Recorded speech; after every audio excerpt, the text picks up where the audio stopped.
Good morning students. Aravali public school की जीव विज्ञान की ऑनलाइन कक्षा में आप सभी का स्वागत है। डियर स्टूडेंट्स, लास्ट वीडियो में हमने कायिक जनन और उसके कुछ प्रकारों पर आपसे चर्चा की। कायिक जनन क्या है? पौधे के कायिक भाग जैसे जड़, तना, पत्ती, शाखा आदि से नए पादप का क्या किया जाता है? निर्माण किया जाता है। उसे क्या कहते हैं? कायिक जनन या कायिक प्रवर्धन या उसे वर्धी जनन कहा जाता है। देखिए, कायिक जनन या कायिक प्रवर्धन की क्रिया में पौधे का कोई भी कायिक भाग अलग किया जाता है और अनुकूल परिस्थितियों में वो क्या हो जाता है? अंकुरित हो जाता है, नए पादप का क्या करता है? निर्माण करता है। प्रवर्ध क्या है? What is the meaning of propagule? पौधे की वह संरचना जो अलग होकर के नए पादप के निर्माण की क्रिया में सहायक होती है। पौधे की वह संरचना या पौधे का वह कायिक भाग जो अलग होकर के, किससे अलग होकर के? पौधे से अलग होकर के नए पादप के निर्माण की क्रिया में क्या होते हैं? सहायक होते हैं। उसे क्या कहा जाता है? उसे प्रवर्ध कहा जाता है। देखिए, कायिक प्रवर्धन या कायिक जनन होता है वो दो प्रकार का होता है। एक प्राकृतिक कायिक जनन होता है, दूसरा कृत्रिम कायिक जनन होता है। प्राकृतिक कायिक जनन ऐसा जनन जो प्रकृति में स्वतः ही क्या है? नए पादपों के निर्माण की क्रिया में सहायक होता है। ठीक है, यानी कि प्रकृति में स्वतः ही नए पादपों का क्या होता है? निर्माण होता है। वो कहलाता है प्राकृतिक कायिक जनन। प्राकृतिक कायिक जनन की कई विधियों पर हम आपसे चर्चा कर चुके हैं। जैसे हमने बात की थी पत्तियों के द्वारा कायिक जनन कैसे होता है। हमने आपको एक उदाहरण दिया था ब्रायोफिल्लम की पत्ती के बारे में। देखिए, ये ब्रायोफिल्लम की एक पत्ती है। किसकी पत्ती है ये? ब्रायोफिल्लम की पत्ती है। इस प्रकार की पत्ती हम आपको दिखा रहे हैं। और ब्रायोफिल्लम की जो पत्तियां होती हैं, ठीक है, इस प्रकार से यहाँ पर ये क्या है? पत्ती का पर्णकोर है। पर्णकोर का मतलब पर्ण के किनारे, ठीक है। और इन पर्णकोरों के अंदर क्या पाई जाती है? अपस्थानिक कलिकाएं पाई जाती है। क्या पाई जाती है? इस तरीके से यहाँ पर क्या है? अपस्थानिक कलिकाएं पाई जाती है। ठीक है, जैसे आप देख रहे हो इस तरीके से यहाँ पर क्या है? अपस्थानिक कलिकाएं पाई जाती है। ये अपस्थानिक कलिकाएं, ठीक है, टूट करके मृदा में गिर जाती है और जैसे अनुकूल परिस्थितियां आती हैं तो ये अपस्थानिक कलिका मृदा के संपर्क में आती है और मृदा के संपर्क में आने पर ये अपस्थानिक कलिकाएं अंकुरित होती है या प्रस्फुटित होती है और नए पादप का क्या हो जाता है? निर्माण होता है। इस तरीके से ब्रायोफिल्लम या पत्थर चट्टा की पत्ती से नए पादप, ब्रायोफिल्लम की अपस्थानिक कलिका से नए पादप का क्या होता है? निर्माण होता है। देखिए, पत्तियों के बाद मैंने आपसे चर्चा की थी कि जड़ों के द्वारा किस तरीके से कायिक जनन होता है। आपको बता दूं, पादपों में दो प्रकार की जड़ें पाई जाती हैं। एक मूसला जड़ें होती हैं, दूसरी अपस्थानिक जड़ें होती हैं। ठीक है, मूसला जो जड़ें होती हैं, कुछ मूसला जड़ें ऐसी होती हैं जो कैसी होती है? मांसल होती है। ठीक है, और मांसल जड़ों में जैसे होती है शकरकंदी, जिसे मीठा आलू भी कहते हैं, एमपी या बटाटा के नाम से उसे जानते हैं। और उनकी जड़ों में क्या पाए जाते हैं? उन मांसल जड़ों के अंदर क्या पाई जाती है? अपस्थानिक कलिकाएं पाई जाती है और वो अपस्थानिक कलिकाएं अंकुरित होकर के नए पादप का क्या करती है? निर्माण करती है। ठीक है, इस प्रकार से इन पादपों की जड़ों के द्वारा नए पादपों का निर्माण होता है।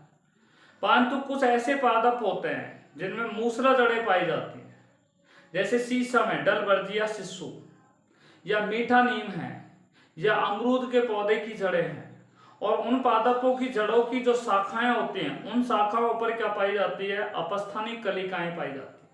और वो अपस्थानिक कलिका या जो प्रवर्ध होते हैं वो अंकुरित होते हैं और नए पादपों का क्या होता है, निर्माण होता है। इस तरीके से जड़ों के द्वारा क्या होता है, जड़ों के द्वारा कायिक जनन की क्रिया होती है।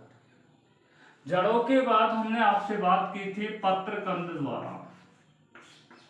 किसके द्वारा, पत्रकंद के द्वारा किस तरीके से, किसके द्वारा, पत्रकंद द्वारा किस प्रकार से कायिक प्रवर्धन की क्रिया होती है। देखिए, ऑक्सिलस का पौधा होता है या अगेव का पौधा होता है, या आपने नाम सुना हो, ऑक्सिलस का पौधा होता है या अगेव का पौधा होता है या बुलेव का पौधा होता है। इन सभी पादपों में कायिक प्रवर्धन की क्रिया पत्रकंद के द्वारा होती है। ऑक्सिलस के पौधे में, बुलेव के पौधे में या अगेव के पौधे में, ठीक है, पत्रकंद के द्वारा कायिक प्रवर्धन की क्रिया होती है। इन पादपों में अगर हम बात करें तो यहाँ पर क्या पाई जाते हैं, एक मांसल कलिका पाई जाती है। क्या पाई जाती है, एक मांसल कलिका पाई जाती है। ये मांसल कलिका को मैं डार्क कलर के द्वारा प्रदर्शित कर रहा हूँ। क्या पाई जाती है, मांसल कलिका पाई जाती है। और यही मांसल कलिका क्या करती है, कायिक प्रवर्धन की क्रिया में क्या लेती है, भाग लेती है। ये मांसल कलिका क्या भाग लेती है, कायिक प्रवर्धन की क्रिया में क्या लेती है, भाग लेती है। ठीक है भाई, तो ये मांसल कलिका कायिक प्रवर्धन की क्रिया में भाग लेती है और नए पादपों के निर्माण की क्रिया में क्या है, सहायक होती है। इस मांसल कलिका को क्या कहा जाता है, पत्रकंद, या इसे क्या कहते हैं, बुलबिल्स कहा जाता है। क्या कहा जाता है इसे, बुलबिल्स, या इसे पत्रकंद के नाम से इसे जानते हैं, या इसको कई बार पत्र प्रकलिका भी कहा जा कह सकते हैं इसे हम। ठीक है, ये मुख्य रूप से पत्र प्रकलिका या पत्रकंद कहां पर पाए जाते हैं, तो पुष्प की जो अक्ष होती है, ये पुष्प अक्ष है, पुष्पाक्ष और पुष्प के मध्य में, पुष्प और पुष्प के अक्ष के मध्य में क्या पाई जाती है, ये पत्रकंद पाया जाता है, यानी कि ये मांसल कलिका पाई जाती है। और यही मांसल कलिका क्या करती है, नए पादप के निर्माण की क्रिया में क्या होती है, सहायक होती है। इस तरीके से पत्रकंद के द्वारा क्या होता है, कायिक प्रवर्धन की क्रिया होती है। इसके बाद हमने आपसे चर्चा की थी तने के द्वारा कायिक प्रवर्धन। तने के द्वारा कायिक प्रवर्धन पर आपसे लास्ट क्लास में बात की थी। देखिए, तना जो होता है वो मुख्य रूप से 3 प्रकार का होता है। एक होता है आपका भूमिगत तना, अंडरग्राउंड स्टेम होता है। दूसरा प्रकार का जो तना था वो मैंने आपको बताया था विसर्पी तना, या उसे अर्धवायवीय तना भी कहा जाता है, या उसे अर्ध वायवीय तना भी कहा जाता है।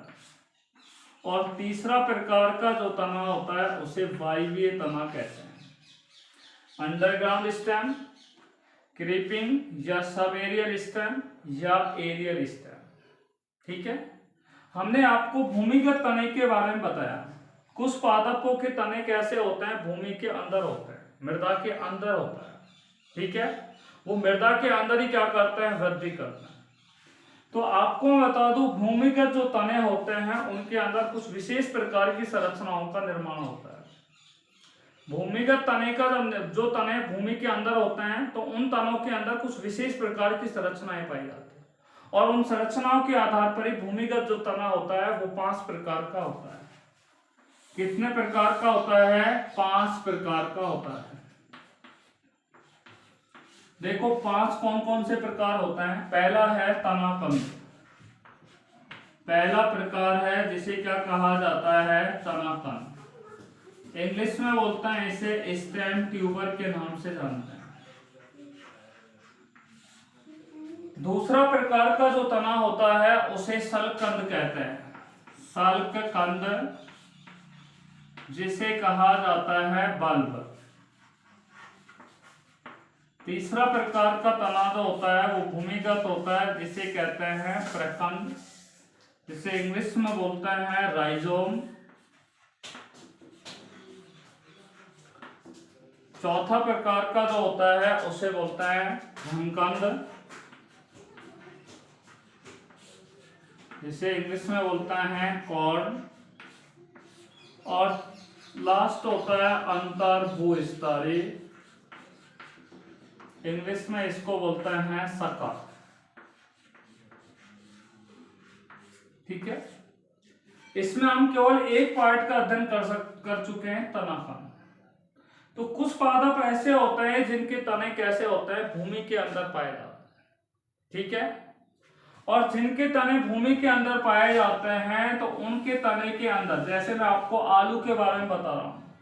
ठीक है, तो ये तना जो है, आलू जो होता है एक तना होता है, ये भूमिगत संरचना होती है। और इस तने के ऊपर क्या पाई जाती है, अपस्थानिक कलिकाएं पाई जाती हैं। और इन्हीं अपस्थानिक कलिकाओं को क्या कहा जाता है, आंख कहा जाता है। इन अपस्थानिक कलिकाओं को क्या कहा जाता है, आंख कहा जाता है। क्या कहा जाता है, इन संरचनाओं को आंख कहा जाता है। ठीक है, और इन्हीं अपस्थानिक कलिकाओं में क्या होता है, अंकुरण होता है। और अंकुरण के फलस्वरूप नए पादप का क्या होता है, निर्माण होता है। ठीक है, तो तनाकंद के ऊपर हम चर्चा कर चुके हैं। डियर स्टूडेंट, आज जो हम चर्चा करने वाले हैं वो हम सलकंद, प्रकंद, घनकंद, अंतर्भूस्तरीय और विसर्पी तने पर हम चर्चा करेंगे। ठीक है, तो आइए बात करते हैं सलकंद के ऊपर।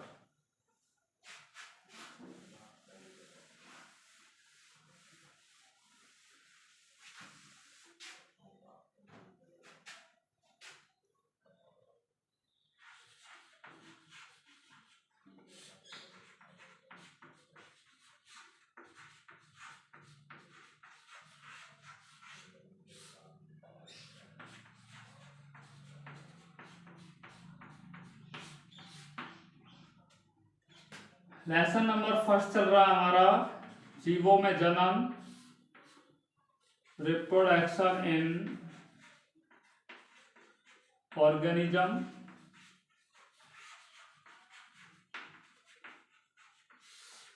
और हम पहला बिंदु आज का जो पढ़ने जा रहे हैं वो है सल्पकण, यानी कि बल्ब पर हम आपसे बात करने जा रहे हैं। देखिए, कुछ पादप ऐसे होते हैं जिनके तना जो होता है उसकी संरचना कुछ विशेष प्रकार की होती है। और इन पादपों की तने कैसे होते हैं, भूमि के अंदर पाए जाते हैं, जैसे लहसुन और प्याज। ठीक है, लहसुन और प्याज जो होते हैं ये क्या है, तना होता है। और ये तने कहां पर पाए जाते हैं, मृदा के अंदर पाए जाते हैं। प्याज आपने देखा इस तरीके के, मैं आपको एक संरचना आपको यहाँ पे दिखा रहा हूं। ये जैसे आपका प्याज है, ठीक है, ये क्या है आपका, जैसे प्याज है, इस तरीके की संरचना आप देख रहे हैं यहाँ पर, इस प्रकार की संरचना आप देख रहे हैं यहाँ पर। ठीक है, ये यहाँ पर क्या पाई जाती है, अपस्थानिक मूल पाई जाती है, इसको कहते हैं अपस्थानिक मूल। तो आपको मैं बता दूं, इन तने के ऊपर ये क्या है, यहाँ पर सल्कपर्ण पाई जाती है। और इन सल्कपर्णों के ऊपर क्या पाई जाती है, अपस्थानिक कलिकाएं पाई जाती है। और जब अपस्थानिक कलिकाओं में अंकुरण होता है तो अंकुरण के फलस्वरूप इस तरीके से फालरों का निर्माण होता है। ठीक है, जो बाहर आपको दिखाई देता है। और ये वाला भाग जो होता है ये फूला हुआ संरचना होता है, जिसकी संरचना कैसी होती है, बल्ब के आकार की होती है। और बल्ब के आकार की होने के कारण इसी को क्या कहा जाता है, सल्कंद कहा जाता है। ठीक है, तो कुछ पादप ऐसे होते हैं जिनके तने भूमि के अंदर होते हैं और उनके तने कैसे होते हैं, बल्ब के आकार की संरचना के रूप में पाए जाते हैं। इनके तने के जो सल्कपर्ण होते हैं या इनकी जो कलिकाएं होती हैं, जैसे लहसुन की तो कलिकाएं होती हैं, और उन प्रत्येक कलिका पर, ठीक है, उस प्रत्येक कलिका पर क्या पाई जाती है, अपस्थानिक कलिकाएं पाई जाती है। और जब उन लहसुन की कलियों को मृदा में रोपित कर दिया जाता है तो वो प्रत्येक कलिका क्या होती है, अंकुरित होती है और एक नए पादप का क्या हो जाता है, निर्माण हो जाता है। तो आपने देखा कि सल्कंद जो होता है ये एक प्रकार का भूमिगत तना होता है जो भूमि के अंदर पाया जाता है। और इन तने के ऊपर भी क्या पाई जाती है, अपस्थानिक कलिकाएं पाई जाती है। और ये अपस्थानिक कलिकाएं क्या होती हैं, अंकुरित होती है। और अंकुरित होने के बाद क्या है, वहां पर सबसे निचले भाग में तने का यानी कि निर्माण हो जाता है और उस तने के ऊपर ये पत्ती नुमा संरचनाएं क्या है जिन्हें आप लोग फालर बोलते हैं। इस नुमा फालर यानी कि गोलाकार पत्ती नुमा संरचना के रूप में यहाँ पर क्या है निर्माण हो जाता है। पत्ती जैसी संरचना होती है जिन्हें फैलेकोइड के नाम से भी जानते हैं। देखिए बात करते हैं हम प्रकंद के बारे में। तो सलकंद समझ में आ गया होगा आपके। सलकंद के बाद हम बात करते हैं प्रकंद के बारे में। देखिए प्रकंद क्या है, what is the meaning of rhizome. देखिए प्रकंद पर बहुत सारे कॉम्पिटिटिव एग्जाम में सवाल पूछे जाते हैं। जैसे आपको दिया होता है अदरक और अदरक, ठीक है, पौधे का कौन सा भाग है, ठीक है, तना, जड़, पत्ती या प्रकंद, ठीक है। तो तना भी है वहां पे, पर मेन आंसर क्या होगा वहां पे प्रकंद होगा, ठीक है, क्योंकि वो तने का एक रूपांतरित पार्ट है, प्रकंद के रूप में है वो, ठीक है। तो हम बात कर रहे हैं प्रकंद के बारे में, राइजोम के बारे में बात कर रहे हैं। आइए बात करते हैं प्रकंद, राइजोम। देखिए ये कुछ पादप ऐसे होते हैं जो भूमि के अंदर पाए जाते हैं, ठीक है, जैसे अदरक और हल्दी। अदरक और हल्दी दोनों हैं वो किसके अंदर आते हैं, यानी कि प्रकंद के अंदर आते हैं, अदरक भी और हल्दी भी। इनमें कुछ पादपों के तने तो क्या होते हैं, शाखित होते हैं, और कुछ पादपों के तने कैसे होते हैं, अशाखित होते हैं, ठीक है। मोस्टली कैसे होते हैं, ये अशाखित होते हैं, ठीक है। और इनका जो तना होता है उसके द्वारा भोज्य पदार्थों का संचय होता है, इसलिए फूली हुई संरचना के रूप में क्या है पाए जाते हैं, ठीक है। इनकी जो संरचना होती है वो आपको दिखा रहा हूं, इनकी कोई निश्चित संरचना नहीं होती है, ठीक है भी। इस प्रकार की इनकी संरचना आप देख लो। इनका जो पृष्ठ और प्रतिपृष्ठ भाग होता है वो कैसा होता है, चपटा होता है, ठीक है। और अनुकूल परिस्थितियों में इनका वायवीय जो भाग होता है उस वायवीय भाग से ही क्या है तने का क्या होता है निर्माण होता है, ठीक है। तो इनके ऊपर क्या पाई जाती है, ये क्या पाई जाती है, पारुसंधियां पाई जाती है, पारु, और इनके ऊपर क्या पाई जाती है, पारुसंधियां पाई जाती है। और पारुसंधियों से क्या निकलती है, सल्कपर्ण या अपस्थानिक मूलें निकलती हैं। सल्कपर्ण या अपस्थानिक मूलें यहाँ पर क्या है निकल रही है। यहाँ पर अपस्थानिक यानी कि कलिकाएं पाई जाती हैं, और ये अपस्थानिक कलिकाएं जो होती हैं वो अंकुरित होकर के नए पादप का क्या करती है, निर्माण करती है, ठीक है। तो मैंने आपको बता दिया कि कुछ पादप ऐसे होते हैं जो भूमिगत होते हैं, ठीक है, जो भोज्य पदार्थों का संचय करते हैं, ठीक है। इनकी जो संरचना होती है वो पृष्ठ और प्रतिपृष्ठ सतह जो होती है वो कैसी होती है, फ्लैट होती है। इनके अंदर क्या पाए जाते हैं, पारु, और क्या पाए जाते हैं, इस तरीके से पारुसंधियां इनके अंदर क्या है पाई जाती है। और उन पारुसंधियों से क्या है सल्कपर्ण निकलती है जो भूरे रंग की होती है, ठीक है। ये मृदा के अंदर क्षितिज रूप में क्या करते हैं, वृद्धि करती है। मृदा में किस तरीके से वृद्धि करती है, हॉरिजॉन्टल क्या करती है, ग्रोथ करती है, क्षैतिज रूप में क्या करती है, वृद्धि करती है, ठीक है। तो ये है प्रकंद। प्रकंद के अंतर्गत आते हैं अदरक और हल्दी, अदरक और हल्दी आते हैं। देखिए प्रकंद के बाद हम बात करने जा रहे हैं घनकंद के बारे में। आइए बात करते हैं घनकंद के बारे में।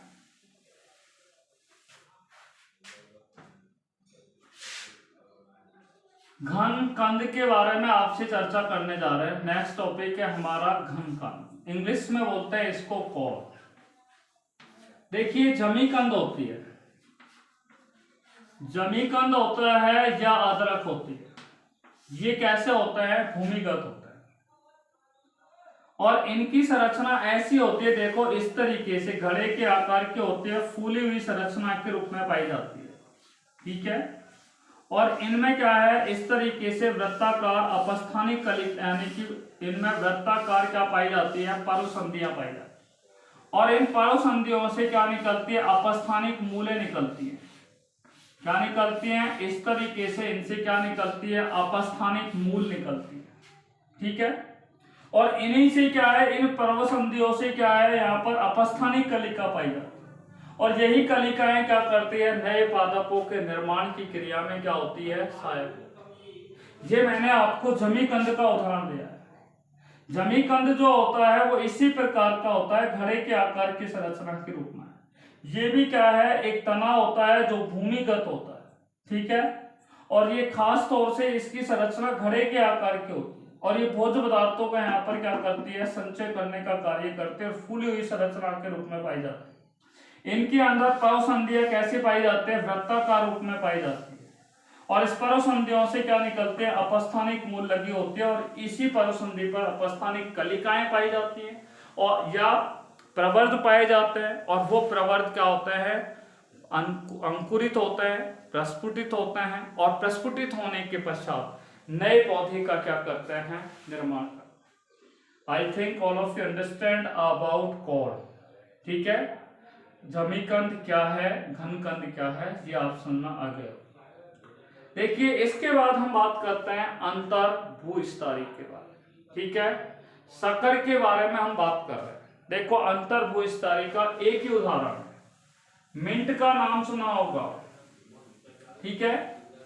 मिंट का जो पौधा होता है वो अंतर भूस्तरीय प्रकार का होता है, शक्कर प्रकार का होता है। अंतर भूस्तरीय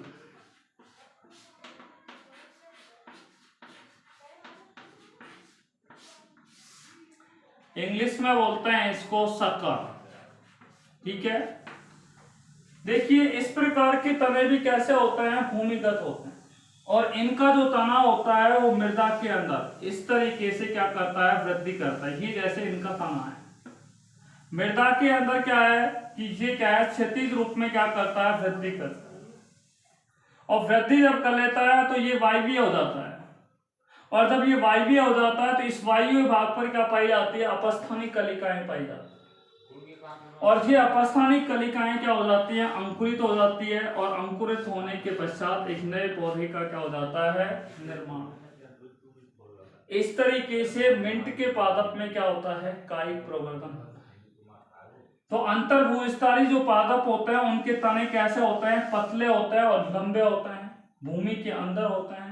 ये भूमि के अंदर क्षैतिज रूप में वृद्धि करते हैं, और वृद्धि जब कर लेते हैं तो इनका जो वायवीय तना होता है, ये वायवीय तना है, और उस वायवीय तने के आधारीय भाग पर क्या पाई जाती है, प्रवर्ध पाए जाते हैं, अपस्थानिक कलिकाएं पाई जाती हैं। वो प्रवर्ध या अपस्थानिक कलिकाएं अंकुरित होकर के एक नए पौधे का क्या करती है, निर्माण करती है, ठीक है। उसे क्या कहा जाता है, अंतर भूस्तरीय कहते हैं। तो हमने यहाँ पर बात की है कि भूमिगत तने के द्वारा कायिक प्रवर्धन किस प्रकार से होता है। तो भूमिगत तने के अंदर कुछ विशेष प्रकार की ये 5 संरचनाएं होती है जिनके द्वारा कायिक प्रवर्धन आपने देखा, जिसमें आपने तनाकंद के बारे में पढ़ा, ठीक है।